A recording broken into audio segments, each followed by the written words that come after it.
ஓம இலை. இது ஓம இலை பச்சடி, ஓம இலை கற்பூர இலை 2 பேர் இருக்குது ஃப்ரெண்ட்ஸ். இதுக்கு இந்த பச்சடி சாப்பிட்டா ஜீரண சக்திக்கு அவ்வளோ நல்லது, வயிறு வலி கூட சரியாயிடும். இந்த பச்சடிக்கு தேவையான இன்க்ரீடியன்ட் ஃப்ரெண்ட்ஸ், ஃபஸ்ட்டு வந்து கொஞ்சோண்டு ஜீரகம், அதுக்கப்புறம் உப்பு, கொஞ்சோண்டு மஞ்சத்தூள், 3 பச்சை மிளகாய் காரத்துக்கு.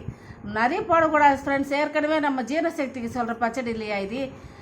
பச்சை மிளகாய் 3, அதுக்கப்புறம் கொஞ்சோண்டு லெமன் சைஸுக்கு புளி. ஃபஸ்ட்டு இடிக்க வேண்டியது வந்துச்சு ஜீரகம், உப்பு, மஞ்சத்தூள், பச்சை மிளகாய் போட்டு நல்லா இடிச்சிக்கலாம் ஃப்ரெண்ட்ஸ். அதுக்கப்புறம் புளி போட்டு நல்லா இடிச்சிக்கலாம். அதுக்கப்புறம் வந்து இந்த ஓம இலை, கொத்தமல்லி போட்டு இடிச்சிக்கலாம். ஜீரணசக்தி கொத்தமல்லி கூட அவ்வளோ நல்லது, வாசனைக்கே அவ்வளோ வாசனையாக இருக்கும். கொத்தமல்லி ஜீரணசக்திக்கே நல்லது. இந்த 2 போட்டு கடைசியில் இடிச்சிக்கலாம். அவ்வளோதான் ஃப்ரெண்ட்ஸ், சூப்பர் ஈஸியாக இருக்கும், சூப்பர் டேஸ்ட்டாக இருக்கும். அவ்வளோ நல்லது உடம்புக்கு, அவ்வளோ நல்லது.